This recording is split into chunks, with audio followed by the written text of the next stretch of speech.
everyone, welcome to another episode of Youth Dialogue, and I promise that this is going to be an exciting one. So at this time of the year, we always go to rural Gambia to show the amazing work that rural youth are doing, and I must say I'm extremely proud of them, and they're breaking the barriers down there despite the odds, because we all know the lack of social amenities and just generally opportunities in rural Gambia. But despite that, they're doing really, really well. So we started by attending the youth convergence that is organized by ActionAid every single year, and this year they kicked off by doing a tree planting exercise, which I participated in, and you'll see me planting my tree, which I promised to look after when I go back to Nyamina, inshallah. And aside from that, we also visited a young girl who's an ActionAid beneficiary and also a child marriage survivor, and she's breaking all the barriers by venturing into sheep fattening, which generally, due to patriarchy, we don't see a lot of women venturing in it, but she's doing extremely well, and you will see me doing a lot of activities with her at her place. And aside from that, I also featured a tailor who wanted to travel outside of the Gambia into Cyprus a few years ago, but decided to stay due to challenges, and he did not regret it. He's doing so well with his tailoring shop, to an extent that neighboring villages come over to do their clothes when it comes to Tobaski and other fests with him. So exciting episode, like I said. So stay with us, this and many more coming your way. Viewers, like I said in the introduction, we're right here in Mahmoud Fana in Nyamina East, CRR. So we have a tree planting to start with. Exciting show ahead, like I mentioned. So I'm just walking ahead to go where all these young people are ready to do the tree planting. And I think I've done a tree planting before, once, twice. So this is like the third time that I'm participating in a tree planting exercise. And my tree is like so huge. So I'm looking forward to coming to revisit it. Because most of the time, the argument is that, when people plant trees, they do not actually take their time to like check and revisit it and just make sure that it is okay. Because planting a tree is one thing, but another thing is to make sure that the tree you're planting is actually there to make sure that you achieve what you want that tree to achieve with you, because we all know that climate change is real, and the whole process is not looking good, and most of the time it requires attitudinal change, countries coming together to do the right negotiations at the COP, and the COP is actually coming up in November, so hopefully perfect negotiations will come about. But obviously young people are doing what they can to ensure that they work on things such as tree planting to be able to mitigate a lot of things. So we're just moving ahead to go see the exciting tree planting exercise. Assalamu alaikum. Na ngeen def? All right, so dañ ñëw pour def tree planting exercise bi. So first of all, naka nga feel ne comme yaa ngi nekk ndaw ba pare di participate in the tree planting exercise? Okay, dafa nekk kontaan bu baax a baax. Man maa nekk DYC chairperson bi, and this is an initiative boo xam ne this is the third edition boo xam ne ñu ngi ko def ActionAid. ñun duñ def programme that we don't converge just to dance and then to sing, but also we have to educate the young ones. In parallel that we have to leave something for the community in order to benefit in future, like tree planting, doing some urban garden exercise, also the community like the school. So ñun loolu lañ def. So COVID gis tey xam naa ne suñu bee sax dafa nekk loo xam ne am na lu bëri lu mu fi jàngal. Loolu rek dafa doy kontaan. waaye yëg nga ne climate change impact bi ñu ngi koo yëg léegi yëg nga loolu. Yeah, yëg naa ko, mun naa wax expérience naa tuuti tamit. soo xooloon woon daf dee over taw si nawet bi. waaye soo xoolee léegi drought bi mu yow lu yow mooy comme exercise bu ñu dee def like cutting down of trees boo xam ne dëkk bi ñu ngi ko burn and the gases that are in the atmosphere. loolu dafa nekk loo xam ne is a major contributor to the climate change. waaye ñun tamit as lu ñoo def lii dafa discourage ñoo xam ne they are going to boost ñu nga xam ne ñu ngi dog suñ garab yi. di def ko ay këriñ ak yeneen seen self business yooyu noonu. so loolu tax ñun tamit we come with this initiative pour ñu mën a plant trees yi nga xam ne is here for the young people in future. waaw so fi mu nekk nii dama plantaale tree bi ba pare ñuy waxtaanaale about so many things. No problem. So I think this is the third time that maa ngi participate in a tree planting exercise, and normally suñ ko defee tamit duñ dee delluwaat dem seetati guy bi lan nga am pour wax ci loolu because dañ dee plant rek suñ planté that's it and we never go back to check if the tree is doing okay ak yooyu noonu. Yes, lu nga wax dëgg la, but man si man lu ma gis ne the approach that they did there was very wrong. Waaye ñun we come with a strategy boo xam ne because this is the responsibility of the DYC because some of DYC members yi ñu ngi jóge si community bi so it's their role and responsibility ñu xam ne fekkee community members yi nekkuñ di take care plans yi ñoom mun nañoo alaat ñun as a committee ñu ne luñ jiwoon de gis nañu lii mu ngi xew so ñun dañoo delluwaat baak ñu ñëw fi ñu waxtaan ak askan bi ñu wax leen luñ leen defal fii nañu bugg a bàyyi suñu loxo waaye emuñ ci loolu rek waaye garab yi dañ am tree guards ñu global platform dañ sponsor loolu mooy local tree guards yi suñ pare dinañ ñëw ñu sol nga xam ne dry season bi xam ne waaw suñ bàyyi animals yi duñ mën a am access to ñoom so loolu daal loolu is just 90% comme soole these trees will grow. Okay, so dañoo waxtaanaale and then I'll be doing my tree planting with the support of everybody else. No problem. So where do we start? How do we start?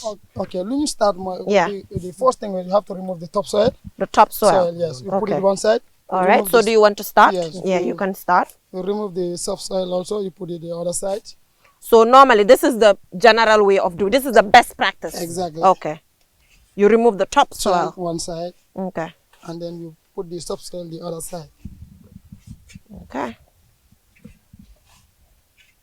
Should I help too? Yeah. Okay, so, all right. Oh, here? No, this way? Only The subsoil. Oh, so you remove the sub one? Okay. I have not reached there yet. Okay, you're going to teach me. How should I do it? You just remove I'm that, wrong? remove that, I should remove that on the side? Yes, right. Okay. Okay. Oh, that way. Oh. Mm-hmm. That is still the topsoil? Yes, that is subsoil. Yeah. Okay. This is the sub now? Yeah. This. Okay. So why is it that we have to do it this way?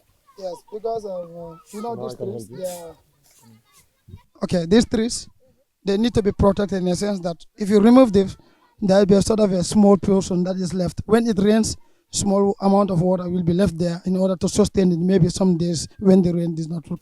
Okay, during the dry season? Okay, fine. Okay. It's fine. That's fine? It's okay. You can able to level it now.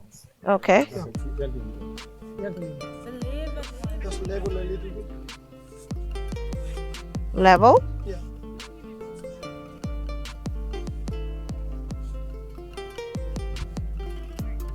It's okay now. It's okay. Fine. It's fine. So now we do the planting? Yes, we do. No, we have to bring the topsoil. You can Oh. it's fertile. So it will help also the moisturization that's going to take place and the decomposition. That's fine? Yes. Okay.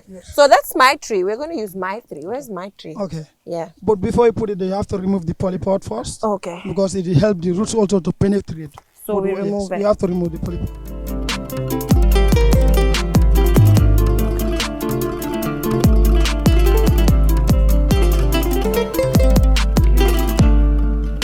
Wow. So those are the roots. Yeah, those underneath. are the roots. Now they will have There. to be straight. So that we are good. Okay. We strengthen it. You have to put the topsoil. Okay. Okay. And here you should not be filled up after the level. Okay. You have to level at least a little bit portion where when it rains. Yes. Sorry. Okay. Why he's doing this? Yeah. Because during rainy season we may have wind before the rain. So Mm. before it goes another way. So we have to stand Oh, straight. so you have to stand on it. That's why it's going to stand firm now. He is doing. Amazing. Okay.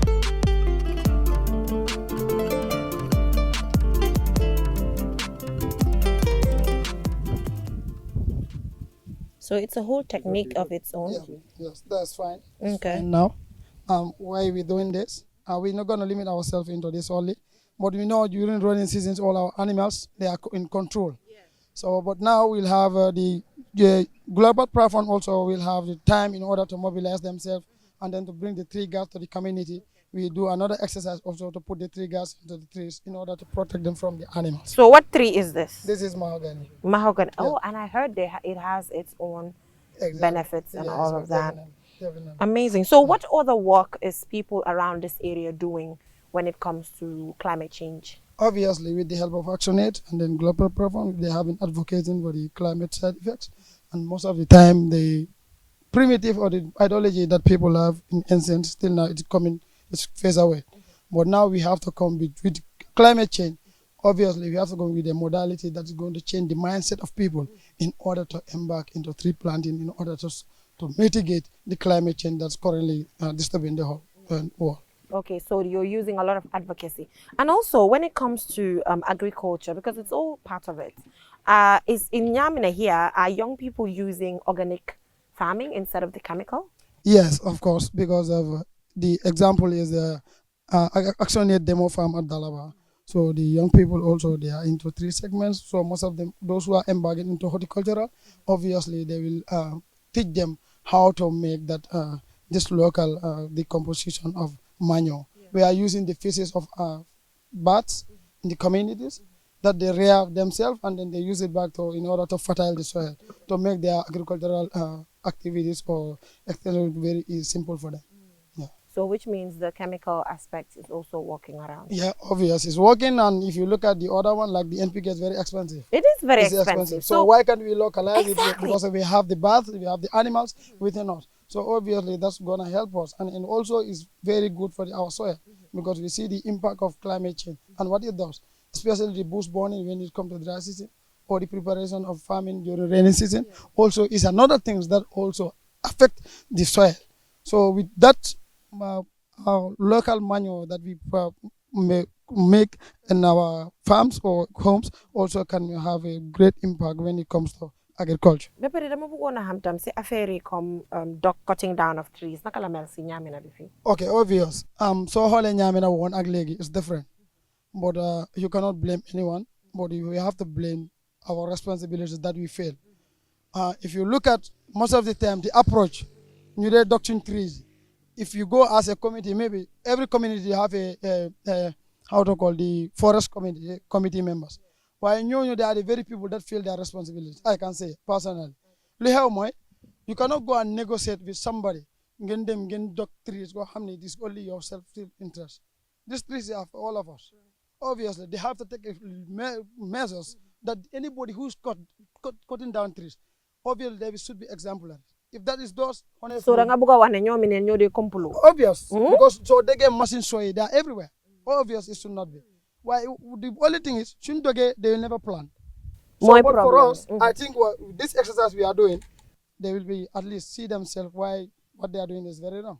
You see, young people are embarking into planting trees. So obviously, and the ideology or method or the primitive that they have, and now is different. Obviously, everybody, if you cut a tree, you should plant a tree. But we are not going to limit ourselves also, Geneva, into this. But when we go back also, we assign every participant that is part of the convergence to go and plant a tree.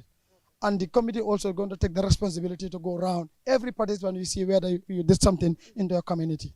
Yeah. So generally, apart from the tree planting, let's talk about the convergence quickly. Yes. What is the benefit of the convergence generally, apart from the tree planting aspect? Yeah, we are educating the young people about, because we have 3 thematic areas, that is the sexual and reproductive health, the climate change, the democracy and rule of law, and then the civic, the conflict.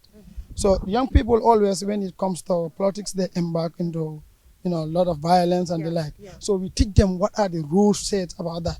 And when it comes to sexual and reproductive health, our young sisters that did not know about their health issues, also they are already taught during classes.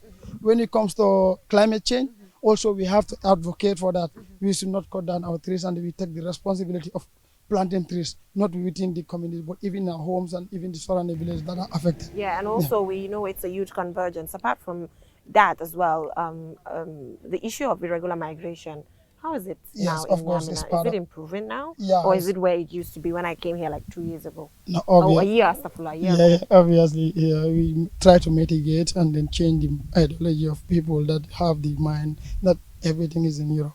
So that's why ActionAid is this exemplary of Nyamina is in order young people to establish them. Because at their farm, a lot of people are benefiting. After 3 months in their program, if you give in some token that you're going to start your own business. Others are embarking sheep fattening. Others are embarking in horticultural and in farming. Others are embarking into poultry and like. So obviously, young people also they are forcing young people also to come on to give them the chance to go and establish them rather than going to the back way. We see what's happening. Our brothers and sisters. Yeah, and just recently I was watching the news and I saw in Dakar how dead bodies are actually washed off. I'm like, oh my God, you know. But generally, that is one thing. Migration obviously is a right, you know, but it's a matter of doing it the right way. Legally problem bi nit ñi dañ apart from Nyamina fi generally Gambia. Luy problem bi? The government should help us. Establishing company factories here, young people to embark and work. Let me just take an example of our neighboring country. They have a lot of factories where young people. Yes. You cannot even make a slippers here. Apart from the farming, what else we can do? But I'm appealing, this is just from me. I'm appealing to the government. Because Nyamina is honestly, CRR is the heart of when it comes to agriculture. Why CRR? They are the heart. Yes. You are yes, you know why? You know why? Okay, fine. I'm a farmer. Wow. Honestly, I do farming every rainy season. Then there are a lot of watermelon. Wow. And you see combo. Watermelon It's from here and some part of the country. Wow. Then we want a cool store.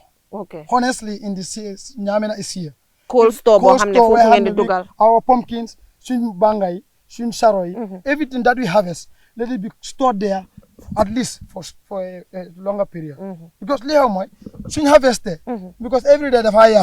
So soon make cool store. Now I guess then even Norsa in the Munano engines in Bobasi Hali. So why lolu sa amude nga jay sa saro legi na cheaper price because you don't have any option. So go jay every day 5 or 10 mga yaw. Wow. So I'm a lot choice so nga jay ko that. But anyway, ñu ngi leen da wish a successful youth convergence. Ngeen door ko si jama pare ko si jama ba pare kontaan naa wax nga dara lu important mooy indi wu leen youth convergence bi just pour nit ñi taacoo ko feeca but pour liggéey def community work ak yeneen ñi. So fi mu nekk ni dañoo demaat si beneen community ñu dem seeti ndaw boo xamante ne ni Action Aid support na ko in small ruminant agriculture because agriculture du ne rek nga jël sax dem si farm bi rek di béy is beyond that. Léegi gis nañ the changes ñu gis nañ aquaculture bi gis nañ different agricultural activities yi nga xam ne mu ngi am which is a good thing te kii jigéen mooy def this small ruminant agricultural production. So we're just gonna move there and we'll be right back. Don't go anywhere.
So we successfully made it to Nyamina Bantanto, and as you can see, work has already started.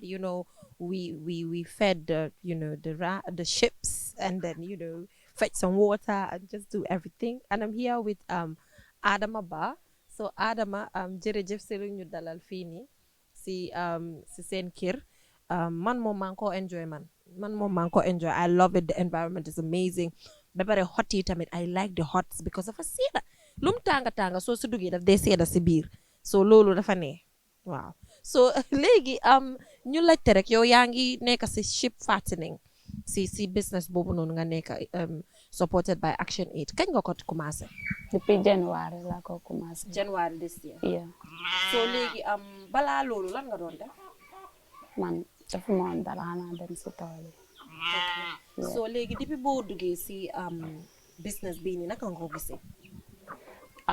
Indil na ma changes yu bari lu nga xamante na musuma ko expect na dana ko am. Yo te maa ngi thanks Action Aid maa ngi kontaan na lu bari si support bi.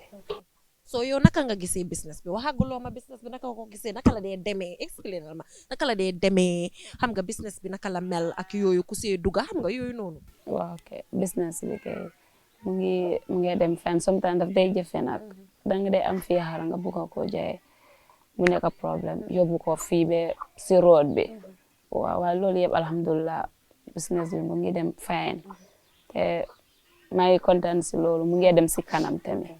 so business bi naka la dee demee business yi xar. business di xar kay xanaa su ma comme la tabaski nii nga dem jaay ko yeah after nga replace. so xam nga ñu bëri wax nañ ne Gambie fii ñu bëri nekkuñ di dugg si business yi xar ba nga xam ne tabaski su jotee sax xar yi dañ ko dee am pour indi from Sénégal ak yeneen dëkka indi ko suñ dëkka so xawma loolu naka la mun a changer because xam nga lii lu ndaw rek la so naka la lan ngeen soxla yéen ndaw yi ba nga xamante ne di ngeen mun a am more and more su ko defee nit ñi duñu war a mun a jënd si ñeneen. yow comme like suñu amee fattening materials yi lekka yi ak yeneen yi waaw waaye sometimes ñu bari duñ dee bugga lii naka sax xar yu jóge Sénégal dañ dee bugga citizen bi loolu lañ dee bugga parce que man amoon naa fi ñaari lii naka la sax citizen waaw si dëkk bi fii nii lañ ko jënd ñu ne ma bul ko yóbbu si lumo bi danaa ko jënd. so te jënd nañ ko. waaw te dañ ko dee jëndee price yu baax. waaw price yu baax. ok macha allah so yow nga nekk jigéen xam nga Gambia moom liñ dee wax patriarchy mu ngi si suñ society because most of the time dañ dee faral a wax ne liggéey bu nekk dafa am ki ko war a def bii liggéey jigéen la bii liggéey. waaw dafa so yow naka nga nekk di dundee loolu noonu ba pare nga nekk jigéen dugga si lii naka nga ko nekk di dundee.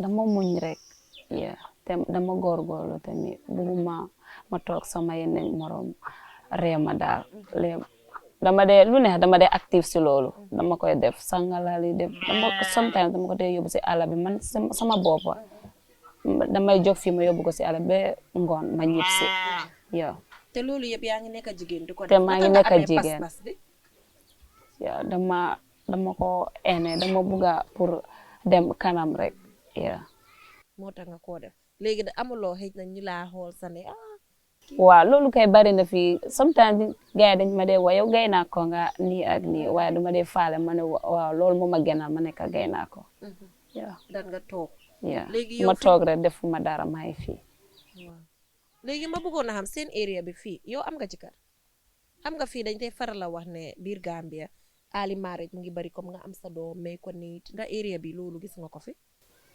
waaw daf day am fii nii waaw waaye depuis ma start tamit arrêt bu ma start yeneen yëpp dafa wàññeeku parce que dama dee explain ñu bari affaire loolu noonu. ok so loolu mooy lan li nga dee def noonu lan reflection and action arrêt. so lan nga dee def si community bi. te dañ dee dem si classe bi fii nii ñun yëpp ñu daje foofu noonu jigéen yi yëpp daal yeneen say góor yi tamit daf dee dem ñu join foofu noonu ñun yëpp ñu dem foofu after ñu am some classes ñu ngi def ataaya pour ñu mën a waxtaan be xam nga doo mën a jóg rek nga si nit nga wax ko defal ni ceeñal ni yaa da nga war a ñu ngeen dem ngeen waxtaan be waxtaan bi su neexee rek after nga mën a sa information bi nga mën a ko naka la sax gars yi mun a accept sa Yeah. information bi. su dul loolu soo nekkee di waare param gars yi dañ dee wax kii lu may wax amul sens yeah. so waaw dama ko dee def Saturday Sunday waaw pour gars ñu change ay early marriage so dafa mel ni yow bokk nga si xëj na ñu rëcca so yow naka nga gisee xanaa sa famille bi du ñuy def loolu ñoom dañ naka nga gisee famille bi because xëj na bu doon feneen nga dikka time bi at this age fekk waaw Mais suñ nañ. famille bi nag duñ dee def loolu nag ñun suñ xeer bi fii nii suñ dëkk bi fii nii yow so fii ku bugga ku sa time jot nga bu gis koo buggantel nga sëy ak moom waaw loolu moo gën that's the best thing to do so yan jafe-jafe nga dee jànkuwanteel si business bi dama dee jànkuwanteeg lu bari nag parce que road bi dafa lii naka la sax fi off road la balaa ngay dem ba fala dafa dee jafe sometimes xanaa soo takkee sare nii comme pour dem si luumo bi yow ak time boobu noonu ndox tamit daf dee jafe waaye ndox mi waaw loolu alhamdulilah waaye lekka bi nag lekka bi tamit dama ko dee jënd waaye ak ngooñ tam ñool kay ñu ngi ko am parce que dañ dee bay gerte ñu ngi am ngooñ waaw waaye time bi nii kay alhamdulilah lekka bi mu ngi available da ngay dem si àll bi yóbbu gars yi rek lekka bi suur ñu lekka ba suur gaay ñëw yeah léegi affaire yi seen wér gu yaram nag yeah loolu tamit dama dee lii naka la sax o vétérinaire bi waaw mu ñëw mu pengul ma mu péngul la gaay seetal leen yeah mu seetal mu seet yëpp after ma fay ko léegi yow yan plans nga am in the next 2, 3, 5 years yan plans nga am man kay dama plan pour ma increase ma mun a fi tabax ne bu rëy bu ponkal ma am xar ak béy yëpp gis nga amuma fi ay béy waaw yeah so léegi gis nañ ne yaa ngi dugga tam si wàllum waa lii tam maa ngi bëgg a next year pour ñu ngi am fale farm ñu def foofu noonu ay garden bu mag lu tax nga bëgg a dugga si gardening dama xam ne garden toog fii nii rek jàpp fii nii tamit amuloo benn activité looy def loolu lii wut dama ko xeeb daal after ma ne parce que ma am fa sama oncle mun nañ jàppalante after ñu dem foofu noonu ñu def garden dangay mun gis tamit développement bi dafa mun a increase yeah so gis nañ yaa ngi attend youth convergence yeah with Action Aid naka nga gisee convergence bi ak lan nga fa nekk di jàng maa ngi jàng foofu ak change of ambassadors yo ñuy dem baak wi dañu war a toog fii ñu liggéey sa réew mi ñu dee si yoon bi moo gën a bari kon ñu dee si yoon bi fekk na ñu ngi si Gambia fii Gambia du mel nu mel nii léegi yow am na xam nga ne am na jigéen yu dee dem baak wi soo lan nga foog jigéen mu métti si dikka bi ba kooku di dem baak wi am na lu xew de lan nga foog moo ko waral sometimes daf dee soxla yeneen ñi fekk du ko am wala sometimes family situation yi yeneen ñi fekk yow rek yaa nekk foofu noonu taawo daal dëkk bi si kër bi mu ngi metti doo mun a am lekka ak yeneen ñi ñu bari loolu moo tax gars ñu ngi jógee mu ñu xarama dem baak wi pour lii am dara waaye yeneen ya duñ àgga yeneen ñi nag dañ di àgga parce que ñu bari fii nii am na kër yu nga xamante na baak yi ñu tabax kër yooyu noonu ñu dem baak am na kër yu nga xamante na tamit baak yi moo yaakaar gaay seen kër yi yeah because danga jël sa property bi yëpp nga jaay ko nga dem at the end aguloo nga dee si lii bi xam nga yaaxu am na waaw loo amoon foofu noonu doo ko mën a amaat foog nga dem baak nga startaat ya waaw ba pare tamit gis nañ ne courant ak sengut fii yeah courant nekkut fii solar lañ nekk di use waaw soo solar bi da ngeen dee mën a seetaan télé waaw dañ dee seetaan télé ak ñu charge foofu tamit ok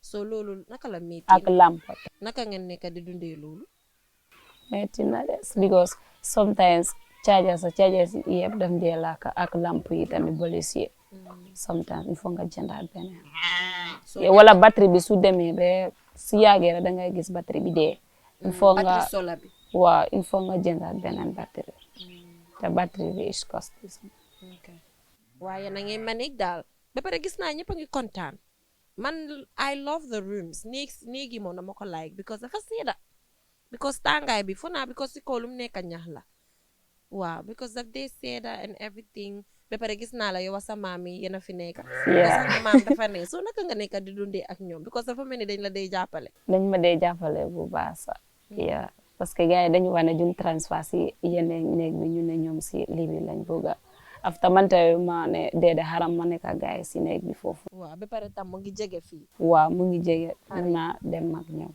yeah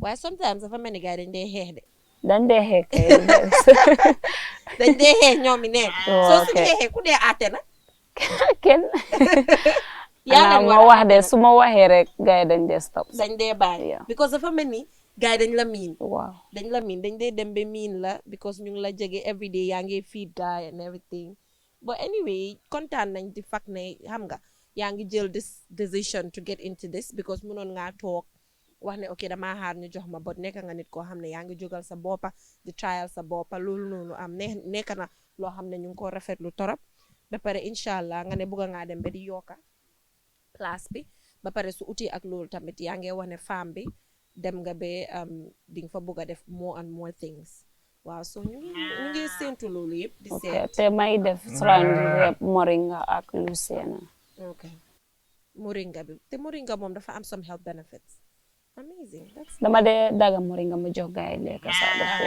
indi healthy healthy all right amazing ba pare léegi moom nutritionist nga sax dem nga ba understand seen lekka bi na danga ko war a def xorom Yeah. pour mu am iron and Yeah, everything thanks. so gradually you got used to it and everything all right so thank you so much Adama I'm looking forward to what you will achieve gradually I know there's more to come so you'll just keep working hard and eventually things will change so fi mu nekk ni pare nañ ak yow dañoo dem seeti beneen ndaw bi nga xamante ne mu ngi def leneen si beneen village su ko defee foofu noonu tamit suñ fa demee dinañ seet ndaw boobu noonu lan la nekk di def man ñun dañ kontaan about the fact that we have this collaboration with Action Aid the reason lu tax ñu kontaan moo nekk ne before ñun ñuy am collaboration bi ak Action Aid ñu bari xamuñu woon ndawi rural Gambia xam nga doole boo leen am determination boo leen am pour def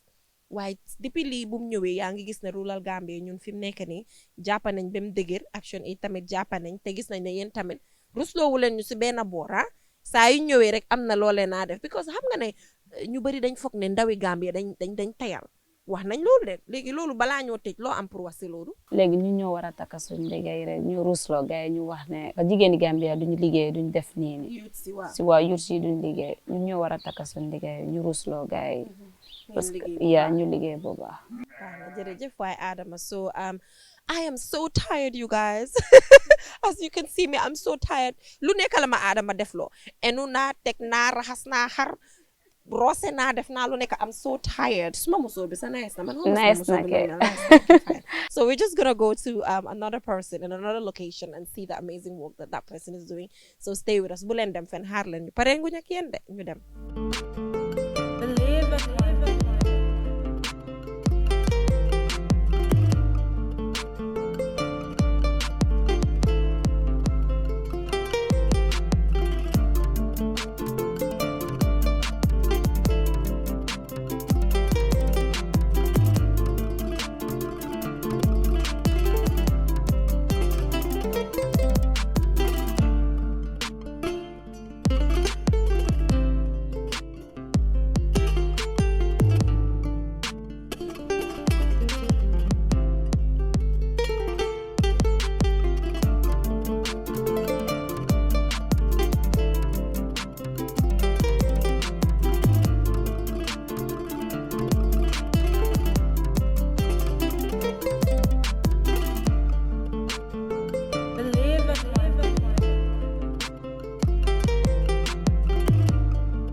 So viewers from Adama, we are now with Musa Mbaye and this community is called Mbayen. So Musa jërëjëf si lu ñu dalal fii nii kontaan nañ trop parce que dañ kontaan daal gis ñawkat parce que xam naa ne fii daal si ñawkat yu mag yi nga bokk because komba sa soo fa demee machine yu mel nii nga faa gis yu em nii so ma ne fi mu nekk nii daal man su yàggee so duma ñawatee kombo damaa ñëw ba ñaami na indi fi suma ñaw bi ñu ñawalee ma ko fii waaye ñu ngi laa dalal si programme bi. waaw maa ngi gannaaw bu ma nuyoo leen di leen wax asalaamaaleykum wa rahmatullah maa ngi nuyu kenn ku nekk turam ak santam comme yéen ñu nga xam ne ànd ngeen am itte pour di ñu gëstu si lan leen nekk dëgg mënoon nga ñëw tamit am seen liggéey bañ a bàyyi xel nit ñi si lan leen nekk waaye comme yàlla jox na leen cër bi te tamit nangu ngeen ko cëroo bëgg si boole nit ñi yéen tamit maa ngi la ñuy jaajëfal bu baax a baax te di leen dalal fii si Mboyeen di leen wax bismillahi rahmaani rahim. so kañ nga door ñëw ak naka nga demee ba fiil ne ñaw mooy li nga bëgg a def. waaw loolu nag comme scénario bi mën naa sori because Dakar la ma loolu dalee. dama nekkoon Dakar di jaay time boobu noonu. man ak waaye Gambien nga. Gambien la waaw fii laa juddoo suma yëpp fii la nekk suma baay ñoom ñëpp fii la nekk. waaye time boobu noonu booy ñi ngi dem si baag wee bi time boobu commencement bi dëkk bi xaw a wéet ak man ma jëloon suma bagage yi dem Dakar man ak beneen booy boobu ndax til naa moom mu ngi Dakar bi léegi. après si comme ni ñoo jaayee noonu romb si marché bi nii rek dama dee gis place yi atelier yi di rafet ma dem si ku ñu paa bu ñu amee ma ne ko daat man nag dëgg-dëgg atelier yi dama gis ne dafa rafet comme man daal dama bëgg a dugg si ñaw si la ma boolee foofu benn jigéen waaye jigéen bi di ma méttital foofu du ma dee jox añ wax dëgg si yàlla du ma jox ndékki foofu si ñaw si waaw te danga doon jàng si dama doon jàng si moom Dakar foofu noonu si Kambaaw si laa ko fa bàyyi ñëpp si bi ma ñëwee Kombo Farato suma benn doom yi bàjjan mu ngi foofu noonu dama doon jàll sax fekk am na ku ma waxat pour dem si moom direct ma jaar si moom wax ko suma programme mu ne ma léegi kon egsi nga mun ngaa ñëw commencé fii nii jarul ngay dem si keneen looy uti daal sa mbokk daf ko amul si la ma téye wax dëgg si yàlla lu ma jàngal ñëw daal bi duñ 3 years daal du ko romb because 2012 la 13 14 15 16 si la ma ber jëndal ma machine waaw bi ma jëndalee machine table bi moo nekk ne ni boobu boppam baa ngi si ron table bi fii nii si la ma ko jëndal su ma bàyyi nag boobu mu ngi dund mu ne ma léegi comme dangaa ñëf si kër gi dangaa indaale sa machine bi si la indi machine bi fii nii 2016 17 maa ngi si ñëw bi 18 tamit waajoon naa fi pour dem Cyprus time boobu noonu am suma benn waaye mu ne ma dañoo dem course Cyprus léegi dangay apply form su génnee nga mun a ànd ak ñun apply so Cyprus doo leen fa doon dem def jàng boobu dañ doon dem jàngi lañ waxoon ok because dugaloon naa form bi yëpp ba joxoon neen ma certificate bi ak passeport bi waaye at the end mujjoo maa dem man si ñu ñàkkoon a dem laa bokk because ñu man suma yoon bi dafa tardé because Dakar leen waroon a jëlee ji fly man suma yoon bi tardé na si la after gars yi dem because ñu bëri ñu dem dañ jëlee fly fële ñu fay 7000 man ne leen man awuma 7000 bu ma mën a fay bàyyi ma jaar 7000 bi mooy flight bi la ñu waxoon pour dem Dakar ok from Gambia to Dakar so from Dakar then sa flight bi boobu ñoom waa Cyprus ñoo la ko fayal non boobu yëpp 75000 la war a nekk waaye dañ doon fay 45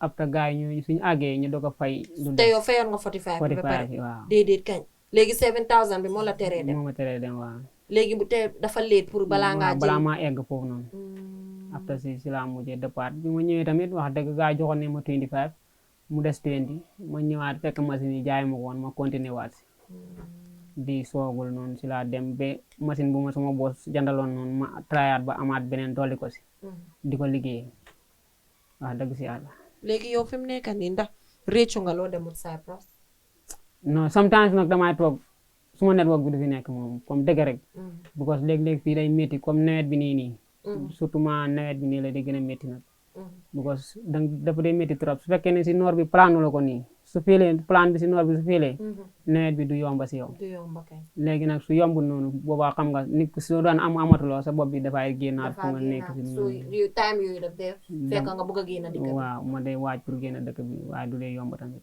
so yow after Cyprus bi waajaat nga pour génn non boobu ba léegi nag waajaatuma fi fenn because comme su ma gars yi waxee affaire kayit dama naan leen kayit dafa yomb a feel because comme sañ laa jox time bi su passé demu la doo dem léegi daal bàyyi ma aju yoon bi waaw léegi yow wàllum ñëw bi léegi wax nga ñu naka nga si duggee léegi naka nga toogee ba am sa formation am sa place ba léegi nit ñi di ñëw di ñëwlu si yow waaw formation yi nag tamit comme am na benn bés tamit suma mag bi mu doon liggéey boobu dëkk bu ñuy wax soto koy fii léegi am na beneen gan bu fa ñëw nekk fa ak moom waaye kooku nag ndege da moom dafa am xaalis mu ne ko ma dem fa seeti suma mag bi mu ne ko sarak bi nag affaire am daf ma neex waaye man waxul ma loolu moom suma mag la ko wax léegi mu ne ma mu wax suma mag ne ko waxal sarak bi ne ko invite naa ko diine après si laa dem reeri foofu noonu bi ma reeree ba pare si la ma jox moo daan 19000 daf ma laaj sax yow lan nga bëgg a def ma ne ko man maa ngi si ñëw mu ne ma yaa ngi si ñëw ma ne ko waaw mu ne ma ndax sa ñëw bi liggéey bi am na doole ma ne ko time bi nag amagu doole ndax comme amaguma support boo xam ne dinaa mun a def lu ma bëgg a def mu ne ma léegi ku la jëndal machine di nga continuer téye sa liggéey bi ma ne ko waaw dinaa ko continuer kay si la ma jox foofu moo daan 19,100 ne daf ma ko may après si laa ñëw bi ma ñëwee si bërse gi dama ñëw fanaan óoluma sax ne comme moom daf ma ko may wala óoluma laal xaalis bi wax naa ko suma bàyyi na ma léegi kon dangay pa xaalis bi fii anytime fi ñëwee pour jël ko dañ am ñaari fan foofu ngeen mujjee waaw dañ am ñaari fan man tamit waxuma ko waaye moom dana ma koo laaj ma si loon ne benn bis nag mu ne ma ana sa machine bi jënd nga ko ma ne ko non jëndaguma machine bi ndax amaguñu woon confident pour mën koo jënd óoluma mu ne ma xaalis bi dama la ko may léegi 30,000 laa la bëgg a may waaye maa la ameel bor yow léegi yow demal nga jënd si loolu machine après si laa dem jënd si machine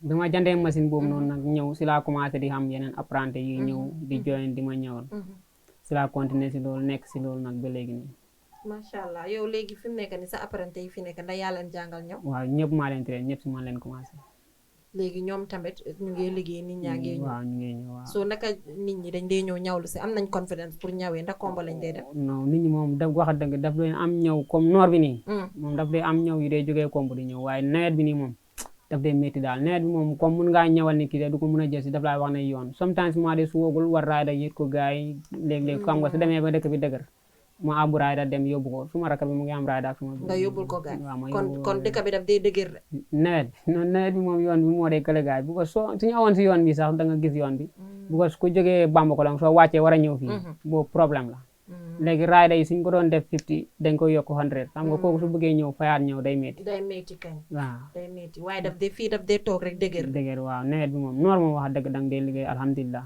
waaye nawet bi mooy waaw problème nawet bi moom dafa soo fii ñëw ñaata la simple ñaata la simple maximum 375 300 su amul renfort moo nekk 275 250 waaw su fekkee danga koy defar renfort 375 350 te nit ñaa ngi ñëw ñu ngi waaw ñëw alhamdulilah waaw dëgg ñu ngi try bu baax a baax macha allah waaye xam nga tam ñu ngi wax ne ndaw yi dañ tayal ndax yow nangu nga loolu ñu ne ndaw yi dañ tayal te dañoo tànn liggéey bu ñoo def waaw ndaw yi nag am nañu tayal waaye du ñëpp xam nga bu fekkee ne yow da nga ñëw fekk famille bi sonn yow sa bopp bi tamit yàlla dimbale la duma wax gars yi sa bopp bi ndox nekk si du nit ki moo koy créétal boppam dama wax gars yi ne loolu xañ na yàlla moo koy def bu ko yàlla mënoon na ko neex ma bokk si gars yooyu waaye su ma la waxee man fu ma jaaroon si stade ak nu ma fekkee woon famille bi dafa métti comme loolu tamit lu ma gën a wàññi la waaye su ma atale waroon na romb lii man so dépendant bi waaw lu may génne di ko dépasse moo ëpp sax su ma la waxee moo ëpp lu may am si atale bi so yow yaay dépense yëpp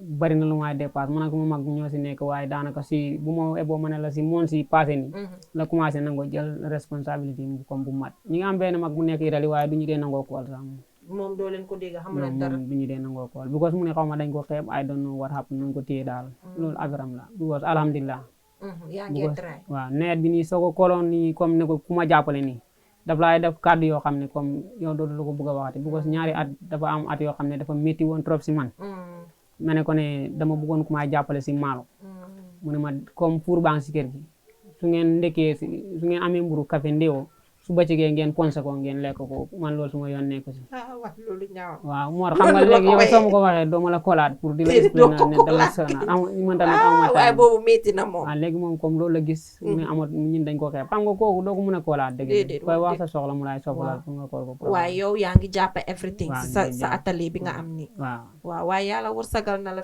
man maa ngi fi gis ay ñaw yu bari gis fi ay ñaw yu nice suñ paree sa nañ ekkati si ñaw yi wone ko macha allah te yow tamit am nga jabar waaw am naa jabar waaw waaye dañ waxoon ne ndaw yi takkatuñ kon ndaw yaa ngee takka waaw ndax su ma bàyyi comme dafa am temps bu mu tolloon tamit dafa feebaroon mu ne dafa bëggoon comme doomam yi nga xam ne nii yaakaar naa ne mun na la ñu takkal jabar balaa moo dem ñu am jabar waaw ren moo nekk 3 years bu mu gaañoo ak léegi si la ma paytaloon man ma am suma rakab yi mu ngi ko doon toppatoo time boobu waaye after si boobu noonu feebaram sonal ko ba mujj dem daal waaye ñun tamit nag try neen si Level Best bi moom am na waaye mu ngi ngoro waaye ñëwagul waaw waaye yal na si yàlla def jaama te moom tam yal na ko yàlla xaare àjjana tamit métti na ñaaka waajur moom lu métti la waaye su amee doom bu am jom bu mel ni yow bi nga xam ne téye nga atelier bi yaa ngi try di dépense di def yëpp loolu tamit sant yàlla la ñu ngi la gis yaa ngi attend Action Aid seen convergence bi lan nga am pour wax si loolu waaw Action Aid nag moom tamit damay kontaan si ñoom bu baax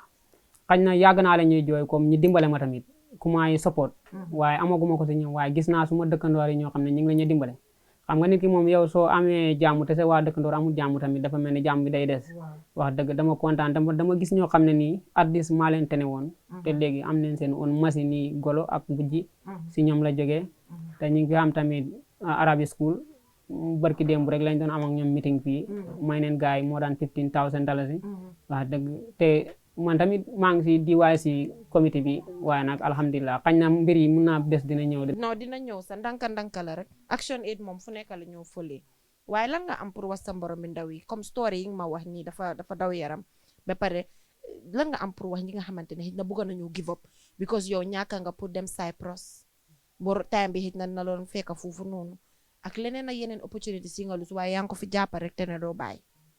waaw man nag comme suma buntu néeg bi sax even néeg bu moom musa nekk xam ne foofu laay fanaan damay adresse si bunte bi ne fa gi foofu because benn daat laa day gën di waxtaanal mu ni ma maanaam tekki day bette waaye doomi gor dañ ko xamee liggéey waaye alal nekkul liggéey moo koy maye dangaa toog rek ñu ne la diw am na alal waaye doomi gor nag koo xam ne gor la dereti gor di daw si moom dañ ko xam si yoonu liggéey mu ne ma trial ngay liggéey xam nga daati tamit ñu ma dee gën di waxtaanal moo tax tamit du ma dee tayal waaw dama dee waxtaan ak daati lu bëri xam nga daat bi ku mu wax loolu ndaw boobu noonu su dégloo wax boobu noonu di ko jàngat dina si mun a déggee lu bëri waaw ndax wan na ko ne alal du léegi nga koy am waaye du léegi nga koy ñàkk waaye doomi gor moom dañ ko xamee liggéey. liggéey rek lañ ko xamee macha allah waaye sa yaay mu ngi fi. waaw suma yaay xam naa ne moom kontaan na torop macha allah waaw alhamdulilah waaw kontaan na torop si yow. waaw dana de yónni ay nit comme ñi ma day wax loolu suma tight friends yi nii dama day gis koo xam ne nii dañoo toog mu ne ma sa yaay mu ngi lay ñaanal wax na ma sa programme waaw macha allah loolu rek dafa neex si xol waaye yow bu nekk nii nag am nga doom. waaw am naa benn waaye sa doom yi xam naa di nga bëgg a di gaay dem jàngi dem school. incha allah rabbi suma doom bi kay léegi nii comme maanaam bëri na foom yu nekk si dëkk bi maa ko dee fiil dangaa gis ne su ma téye nii daf may laaj na ma bàyyi ani ma bind ko.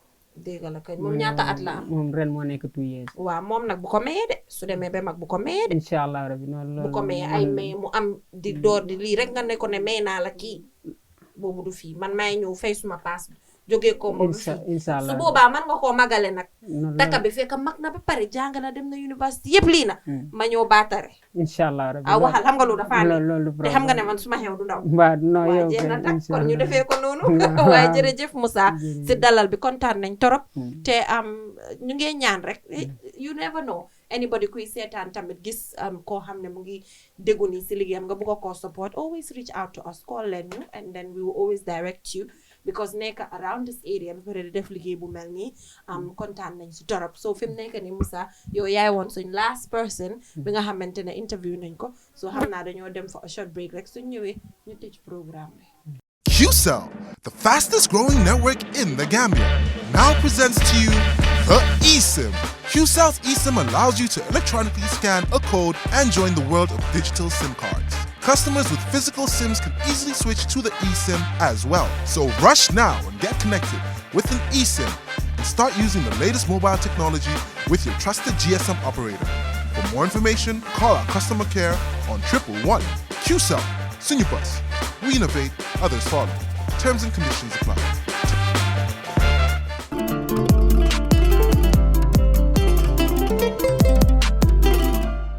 I'm afraid that is all we have time for. Exciting episode. I really enjoyed every bit of it. And the last interview we got with the tailor, Musa, that was actually really inspiring. Despite all the challenges that he'd been through in life, he decided to pick himself up and do the amazing work that he's doing. And also Adama over there, who's also a child marriage survivor, doing sheep fattening and all of that. It's just absolutely amazing. As well as the tree planting exercise. I planted my tree and I know where I planted my tree, and I'll make sure that the next time I come back to Nyamina, I have to go to check my tree. So tree planting is one thing, but another thing is when you plant a tree, check on the tree, just like you have a baby and check on it and then it grows, right? That's the same way you should be checking on trees as well to make sure they're growing, because climate change is real and we have to collectively come together to, you know, fight the fight. Although, you know, the reality is that we're actually paying for consequences that we least contributed to when it comes to climate change. Unfortunate, right? But let's just do our efforts to ensure, you know, we go through the adaptation and mitigation processes. So like I always say, we need more and more sponsors. Come on board, you guys, and support this. Come talk to our marketing team. I'm 100% sure that you know, even if you need a discount here and there, we'll be able to do it for you. Come on board, talk to them, and sponsor the safe space for young people in the country. We've been doing this for 5 years, and now we're heading to 6.